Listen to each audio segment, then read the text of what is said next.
Gente, hoje vamos fazer uma coisa um pouquinho diferente.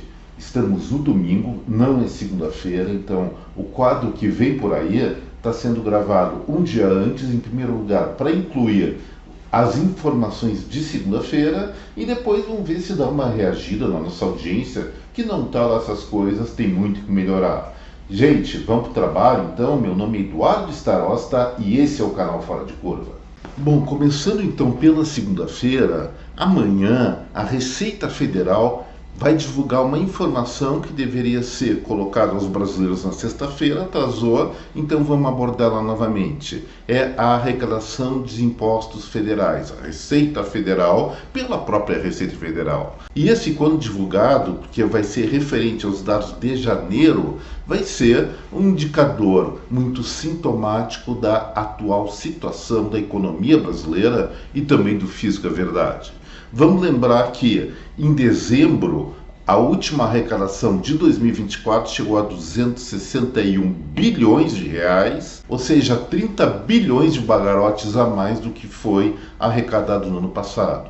Será isso é mais de 10%? Será que esse ritmo vai ser mantido? Olha, eu acho que não e espero que não também. Porque uma alta de impostos desse montante, mais de 10%, como eu falei, significa aumento da carga fiscal sobre os brasileiros. E vamos pensar mais objetivamente. Esse dado ainda é uma caixinha preta, segunda-feira amanhã nós vamos ter o resultado, mas ele pode estar refletindo, em primeiro lugar, um arrefecimento do crescimento econômico brasileiro, e isso vai fazer com que a arrecadação ela fique em patamares mais ou menos estáveis, ou seja, um crescimento real mínimo, considerando a inflação, vamos colocar aí 5 a 6% a mais, porém, se estiver acontecendo de uma expansão mais robusta desse indicador, significa que a nossa carga fiscal vai estar aumentando ainda mais por novos impostos. Vamos lembrar que no ano passado ainda foi implantado aquele tributo sobre grandes fortunas, sobre dinheiro no exterior. Enfim, isso ainda vai influenciar a receita pública nos primeiros meses agora de 2024, mas eu acredito que, abstraindo esses resultados, ou seja, comparando imposto por imposto, nós estamos sim chegando num ponto de estagnação, e isso é uma questão muito séria porque revela um arrefecimento da atividade econômica do Brasil, que é uma coisa já prevista até pela alta da taxa de juros que começou em meados de 2024. Já na terça-feira deixamos nosso paizinho aqui, o paizão, o Brasil, e vamos lá ver a quantas anda a economia, pelo menos sob um aspecto, nos Estados Unidos. É importantíssimo lá, assim como no Brasil, que nós vamos começar a viver umas tretas muito, mas muito importantes e nada alegres a respeito disso. Nos Estados Unidos, a venda de casas novas é um indicador importantíssimo, fundamental diante dessa atividade econômica. Alguns devem se lembrar, em 2008 para 2009 teve uma crise da chamada prime rate, que os imóveis nos Estados Unidos, por conta de uma especulação exacerbada, derreteram de valor, que estavam sobrevalorizados, mas pelo efeito ainda da pandemia, nós temos uma situação na qual a construção, a venda de casas novas na América do Norte caiu muito, especialmente a partir ou depois de 2021, mais em 2022. Esse dado parecia que mostrava uma recuperação, chegou em setembro registrando vendas de 738 mil unidades, mas por alguns fatores que nós já vamos comentar, essas vendas começaram a cair. Em outubro, recuou para 610 mil, ou seja, caiu do patamar de 700 mil para um nível mais próximo, ou bem no meio de 600 mil. E em janeiro, agora já de 2025, foram registrados 657 mil vendas, e a tendência é de um leve crescimento, mas não se tem tanta certeza assim. Mas por que a venda de casas nos Estados Unidos caiu novamente? Eu vejo dois fatores aí, gente. O primeiro é uma expectativa de queda da taxa de juros naquele país, que acabou não se confirmando pela última reunião do Federal Reserve, que ficou em torno de 4,5%. Quando cai a taxa de juros, adquirir ativos, adquirir bens no longo prazo se torna uma coisa mais viável. E também nós não podemos negar que a ascensão ou a posse de Donald Trump provocou realmente mudanças muito importantes na política econômica norte-americana, não só no âmbito interno como externo. E nós estamos observando uma queda do dólar nesses primeiros meses do ano, por conta de polêmicas que o presidente norte-americano, o atual presidente norte-americano, está criando no mundo, algumas bastante procedentes, outras eu não entendi muito ainda, mas eventualmente nós vamos analisar essa questão num vídeo especial. A questão é a seguinte: provavelmente os norte-americanos ainda não estão seguros no sentido de voltar a investir em ativos de longo prazo, em casas próprias, e preferem ainda não assumir prestações muito longas, exatamente pela insegurança nesse momento em relação ao futuro. Considero que isso explica a maior parte dessa questão, e nos próximos meses esse indicador pode mudar tanto para melhor como para pior, conforme os resultados da política econômica de Donald Trump e o que ele vier falar a respeito da geopolítica mundial, que pesa sim nesse contexto. Já na quarta-feira, voltamos aqui para o Brasil, vamos tratar do fluxo de capital estrangeiro. O que é isso? É aquele dinheiro que entra ou sai do Brasil, mas para aplicação em bolsa e títulos da dívida brasileira. Quando entra muito dinheiro, isso provoca uma valorização do real e desvalorização da moeda estrangeira. Quando sai muita grana, vamos dizer, a maior parte é dólar mesmo, provoca o efeito contrário. E o que vinha acontecendo, gente? Mesmo antes desse estouro da inflação, que já nós vamos tratar disso, nós tínhamos um fluxo cambial no Brasil insistentemente muito negativo desde outubro do ano passado. E isso provocou, sim, uma aceleração da alta da taxa de juros, que chegou na semana passada a nada elogiáveis 14,25%, o que é um patamar, vamos dizer, recessivo. Mas nos primeiros dias em que isso aconteceu, até houve uma inversão nessa situação de déficit cambial. Vamos recordar que na última semana de fevereiro o Brasil teve um superávit de 1,67 bilhão de dólares. Já na semana seguinte, primeira semana de março, 0,41 bilhão a 410 milhões de dólares.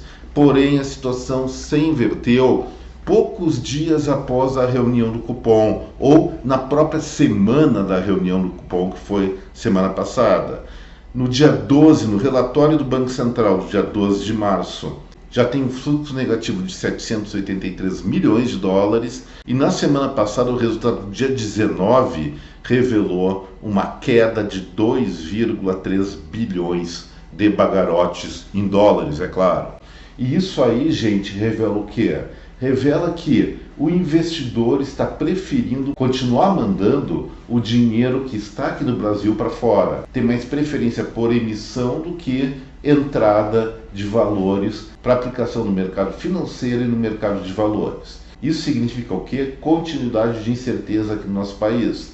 Contando já também que a inflação realmente, que era uma ameaça, se tornou algo realmente não ameaçador, mas uma realidade nada agradável, com os dois IPCs, o IPCA 15 ainda de fevereiro e o IPCA fechado de fevereiro, revelando percentuais de alta média de preços acima de 1,2%. E já, como eu falei antes, nós vamos tratar mais dessa questão. Mas isso revela, como nós já falamos, insegurança, e insegurança significa fuga de capitais. Para contrabalançar isso, mais perspectivas ou maiores perspectivas de alta superior da nossa Selic.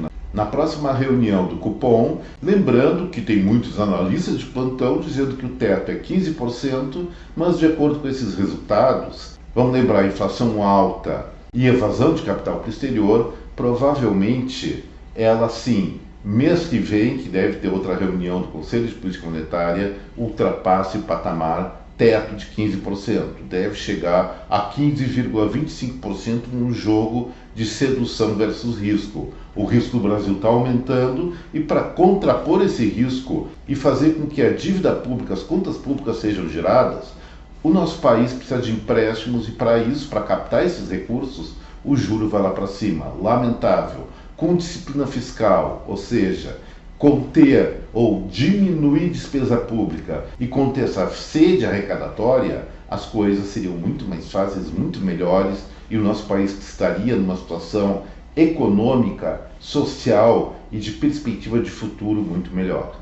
E continuando nesse mesmo tema, praticamente, na quinta-feira o IBGE vai divulgar o IPCA 15, prévia da inflação oficial brasileira, que vai medir a variação dos preços, da média dos preços, entre 15 de fevereiro e 15 de março. Os analistas de plantão estão prevendo uma alta de 1,35%. Eu não estou seguro nesse dado deles, não concordo nem discordo, mas coloco a questão das possibilidades. Lembrando, o último IPCA 15 de fevereiro foi de 1,23%. Se for acima de 1,3%, nós estamos falando de aceleração de preços. Olha, a minha impressão, olhando a dinâmica de preços, é que não vai ser tanto assim. Porém, enfatizo também, qualquer alta de preços mensais acima de 0,33%, 0,34% é algo negativo aqui para o nosso país, ainda mais se for consistente, porque isso vai acima das metas inflacionárias identificadas pelo Banco Central para o ano, o que significa frustração de previsibilidade. E aí, voltamos para a análise do dia anterior, mais dinheiro sai do Brasil e os juros têm que subir ainda mais para conter essa alta. Espero sinceramente, a mais esperança que estimativa, que os preços do IPCA 15 fique lá por 1,1%, que já seria uma melhoria, não um dado positivo, mas uma melhoria em relação ao mês anterior, mas eu prefiro ainda esperar o resultado para tecer mais algumas considerações a respeito do nosso futuro.